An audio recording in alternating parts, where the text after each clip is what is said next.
नमस्कार, ये आकाशवाणी पटना है। अब आप अंशु अवस्थी से प्रादेशिक समाचार सुनिए। पहले मुख्य समाचार। प्रधानमंत्री नरेंद्र मोदी ने देश भर में चलने वाले आजादी के अमृत महोत्सव समारोहों का शुभारंभ किया।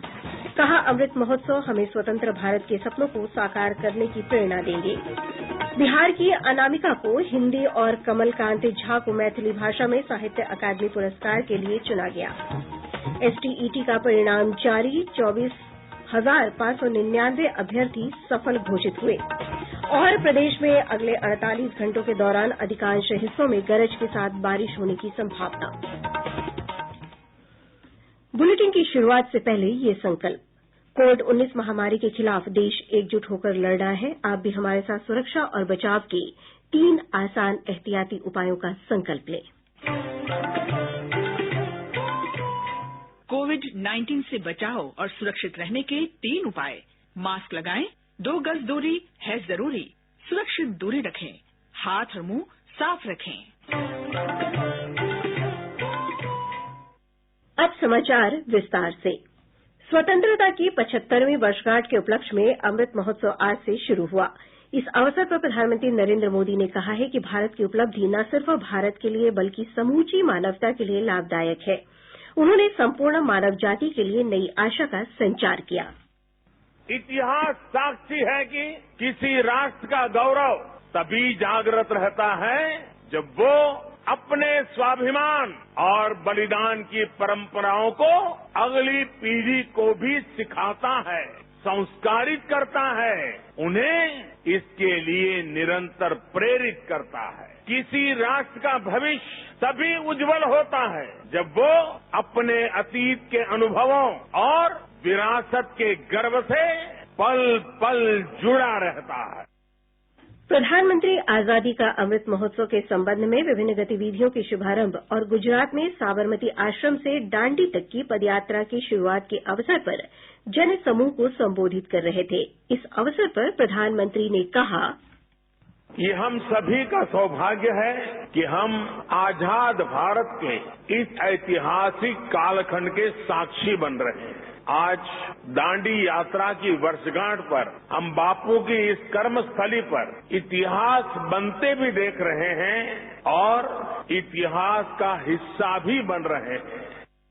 श्री मोदी ने कहा कि देश की स्वतंत्रता की 75वीं वर्षगांठ का मतलब 75 विचार, 75 उपलब्धियां और 75 कार्यों तथा संकल्पों से है, जो हमें स्वतंत्र भारत के सपनों को साकार करने के लिए आगे बढ़ने की प्रेरणा देंगे।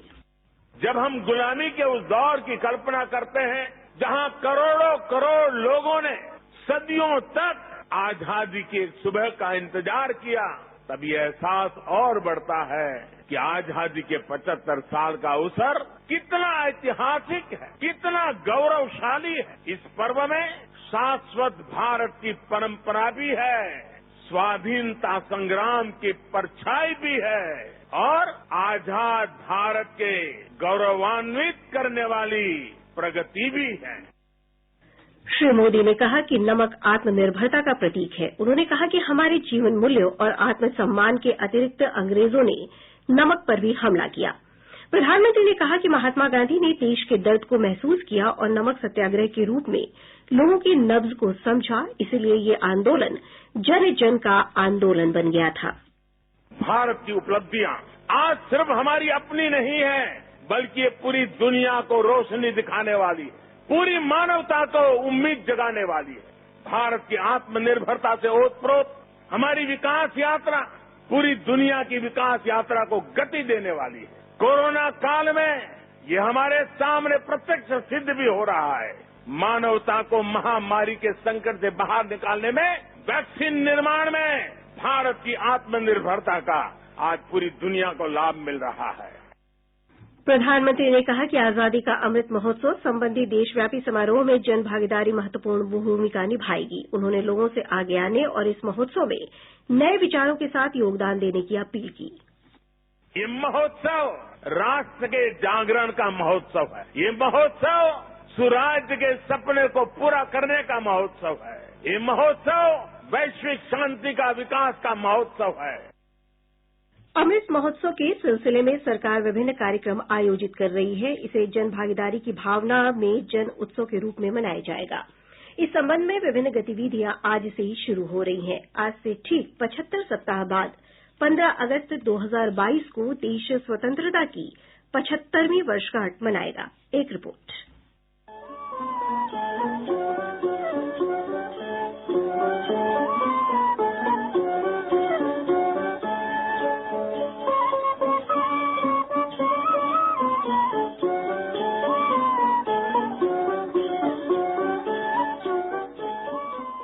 अहमदाबाद में साबरमती आश्रम से नवसारी में दांडी तक पदयात्रा में 81 लोग शामिल हैं। 241 मील और 25 दिन की यात्रा 5 अप्रैल को संपन्न होगी। दांडी तक के इस फील्ड मार्च में लोग विभिन्न समूहों में शामिल हैं। संस्कृति मंत्री प्रहलाद सिंह पटेल पदयात्रा के 75 किलोमीटर के पहले चरण का नेतृत्व कर रहे हैं। फ्रीडम मार्च के दौरान संस्कृति मंत्री रात्रि विश्राम के दौरान पदयात्रियों के साथ ही ठहरेंगे। गृह मंत्री के नेतृत्व में राष्ट्रीय कार्यान्वयन समिति इन समारोहों के सिलसिले में विभिन्न आयोजनों की नीति और योजनाएं तैयार करने के लिए गठित की गई है। राज्यों और केंद्र शासित प्रदेशों में भी आज से विभिन्न कार्यक्रम शुरू हो रहे हैं। केंद्रीय संस्कृति मंत्रालय के तहत भारतीय पुरातत्व सर्वेक्षण और मंडल सांस्कृतिक केंद्र, युवा कार्य मंत्रालय और ट्राइफेड भी इस अवसर पर विभिन्न कार्यक्रम और गतिविधियां आयोजित कर रहे हैं। लवलीन निगम, आकाशवाणी समाचार।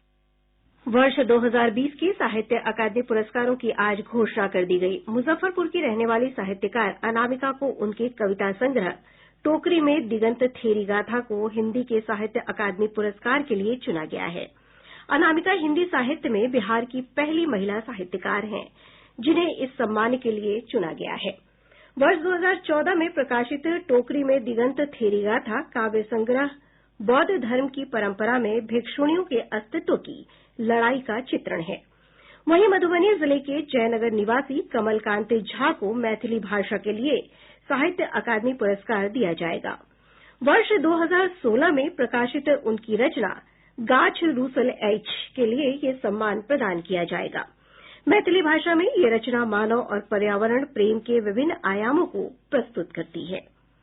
प्रादेशिक समाचार आप आकाशवाणी पटना से सुन रहे हैं। बिहार विद्यालय परीक्षा समिति ने माध्यमिक शिक्षा पात्रता परीक्षा STET का आज परिणाम जारी कर दिया। अब तक इस पर न्यायालय ने रोक लगा रखी थी। परीक्षा में कुल 24,599 अभ्यर्थी सफल घोषित हुए। इस परीक्षा में लगभग 1,55,000 परीक्षार्थी शामिल हुए थे। बोर्ड ने उर्दू, संस्कृत और विज्ञान को छोड़कर 12 विषयों के लिए परिणाम जारी किए हैं। शिक्षा मंत्री विजय कुमार चौधरी ने पटना में परीक्षा परिणाम जारी करते हुए कहा कि 9वीं और 10वीं की स्कूलों में शिक्षक पात्रता के लिए 16,068 अभ्यर्थी उत्तीर्ण हुए हैं। श्री चौधरी ने कहा कि ये अभ्यर्थी शिक्षक नियोजन के 7वें चरण में शामिल होने के पात्र हैं। माननीय न्यायालय से अनुरोध किया तो STET का भी उन्होंने परिणाम जारी करने की इजाजत दी, जिसके फलस्वरूप आज हम लोग उसको आपके सामने जारी किया है। और ये रिजल्ट जो आया है, समझिए लगभग इतने लोगों को जो स्कूल में है उसका भी ब्रेकअप है। 16,000 कुछ है पेपर 1 यानी कुछ 9th-10th में, और बाकी 8,000 कुछ है पेपर 2 यानी 11th-12th के लिए। इतने शिक्षकों की नियुक्ति लगभग पक्की एक तरह से समझी जाएगी। शिक्षा मंत्री ने कहा कि सरकार ने छठे चरण के लिए शिक्षकों की नियुक्ति प्रक्रिया शुरू करने के लिए न्यायालय से अनुमति मांगी है। इस पर अब न्यायालय में प्राथमिकता के आधार पर 5 अप्रैल को सुनवाई होगी। उन्होंने कहा कि न्यायालय की अनुमति मिलते ही 94,000 से अधिक पदों पर शिक्षकों की नियुक्ति की प्रक्रिया शुरू होगी। हम लोग सिर्फ कोर्ट की इजाजत चाह रहे हैं, और उस मामले में भी हम लोगों ने जो आइए कहते हैं जल्दी सुनवाई के लिए जो इंटरलोक्यूटरी एप्लीकेशन फाइल किया जाता है, वो हम लोगों ने विभाग की तरफ से दाखिल किया है और उसकी मेंशनिंग भी हमने कर दी है। और अच्छा डेवलपमेंट ये है कि माननीय न्यायाधीश लोगों ने उस पर अमल करते हुए या उसका संज्ञान लेते हुए 5 अप्रैल को प्राथमिकता के आधार पर उस मामले में भी हम लोगों के आईए पर विचार करने का फैसला किया है। प्रदेश के पंचायती राज प्रतिनिधियों के टीकाकरण के लिए आज राज्य भर में विशेष अभियान शुरू हुआ। महिला दिवस की तर्ज पर चलाए जाने वाले इस अभियान के तहत अधिक से अधिक पंचायती राज प्रतिनिधियों को टीका लगाने का लक्ष्य रखा गया है। इधर प्रदेश में अब तक 11,72,000 से अधिक लोगों का टीकाकरण किया जा चुका है। इसमें 9,13,667 लोगों को टीके की पहली खुराक, जबकि 2,58,863 लोगों को दूसरी खुराक दी गई है। राज्य के विभिन्न टीका केंद्रों से वरिष्ठजनों और बीमारी से ग्रस्त 45 साल से अधिक उम्र के लोगों को टीके की खुराक दी जा रही है। बांका के एक वरिष्ठजन ने टीका लगाने के बाद कहा कि देश में बना टीका पूरी तरह सुरक्षित है। उन्होंने लोगों से अपनी बारी आने पर टीका जरूर लगाने की अपील की। मैं शशि भूषण प्रसाद, ग्राम कस्बा, थाना शंभूगंज, जिला बांका से बोल रहा हूँ। हम तो वहाँ आधा घंटा टीका लेने के बाद भी बैठे और टीका लेने वक्त 10 आदमी होने पर ही टीका शुरू होता है। तो उसमें करीब 15-20 मिनट बैठे, सारा इंतजाम ठीक था। डॉक्टर साहब भी बैठे हुए थे, अन्य स्वास्थ्य कर्मी भी। सभी सतर्क दिखे, सभी लोग टीका लगवा लें और यदि कोई मन में भय हो, डर हो तो मन से निकाल दें। दिल्ली के सफदरजंग अस्पताल की डॉक्टर रूपाली मलिक ने कोविड टीका को लेकर लोगों से सकारात्मक रहने को कहा है। सबसे इम्पोर्टेंट है कि हम सकारात्मक रहें कोविड-19 वैक्सीनेशन प्रोग्राम को लेके, इसमें विश्वास रखें और पॉजिटिव वाइब और पॉजिटिव मेंटल जो आपका अप्रोच है वो रखें इस कोविड-19 वैक्सीनेशन को लेके। मैं यही कहना चाहूंगी कि आप डरे नहीं, फियरफुल ना हो, केयरफुल हो। प्रदेश में काल वैशाखी के प्रभाव से कई हिस्सों में मौसम में तेजी से बदलाव हुआ है। मौसम विभाग से प्राप्त जानकारी के अनुसार लोकल सिस्टम के प्रभाव से औरंगाबाद, रोहतास और कैमूर जिले में गरज के साथ हल्की बारिश हुई है। मौसम वैज्ञानिक अभिषेक प्रकाश ने बताया कि आगामी 2 दिनों तक राज्य के अधिकांश हिस्सों में गरज के साथ बारिश होने की संभावना है। विगत 2 दिनों से प्रति चक्रवात का क्षेत्र उत्तर पश्चिम बंगाल की खाड़ी से अब उत्तर की ओर खिसक गया है एवं पिछले 2 दिनों की तुलना में नमीयुक्त हवा का प्रवाह ज्यादा है। साथ ही उत्तर झारखंड एवं उत्तरी ओडिशा में चक्रवातीय परिसंचरण का क्षेत्र देखा जा रहा है। इसके अलावा एक ट्रफ लाइन मध्य उत्तर प्रदेश से मध्य बिहार होकर बंगाल की खाड़ी की ओर गुजर रही है। समुद्र तल से 2.1 किलोमीटर ऊपर प्रति चक्रवात के कारण नमीयुक्त हवा एवं उत्तर पश्चिम दिशा से शुष्क एवं शीतल हवा के सम्मिश्रण से मेघ गर्जन युक्त बादल का निर्माण हो रहा है। इन सभी मौसमी कारकों के प्रभाव से प्रदेश भर में 1 या 2 स्थानों पर अगले 24 से 48 घंटों के दौरान बिजली चमक एवं मेघ गर्जन के साथ बारिश का पूर्वानुमान है। राज्य में बिजली की दरों में 31 मार्च तक बढ़ोतरी नहीं होगी। बिहार विद्युत विनियामक आयोग के अध्यक्ष शिशिर सिन्हा ने इसकी जानकारी दी। गौरतलब है कि बिहार राज्य पावर होल्डिंग कंपनी ने आयोग के समक्ष बिजली की दरों में बढ़ोतरी के लिए आवेदन दिया था। आयोग ने इसे खारिज कर दिया है। और अब अंत में मुख्य समाचार एक बार फिर। प्रधानमंत्री नरेंद्र मोदी ने देश भर में चलने वाले आजादी के अमृत महोत्सव समारोह का शुभारंभ किया। कहा, अमृत महोत्सव हमें स्वतंत्र भारत के सपनों को साकार करने की प्रेरणा देंगे। बिहार के अनामिका को हिंदी और कमलकांत झा को मैथिली भाषा में साहित्य अकादमी पुरस्कार के लिए चुना गया। एसटीईटी का परिणाम जारी, 24,599 अभ्यर्थी सफल घोषित हुए। और प्रदेश में अगले 48 घंटों के दौरान अधिकांश हिस्सों में गरज के साथ बारिश होने की संभावना। इसके साथ ही आकाशवाणी पटना से प्रसारित प्रादेशिक समाचार का ये अंक समाप्त हुआ। कोविड-19 से बचाव और सुरक्षित रहने के 3 उपाय। मास्क लगाएं, 2 गज दूरी है जरूरी, सुरक्षित दूरी रखें, हाथ और मुंह साफ रखें।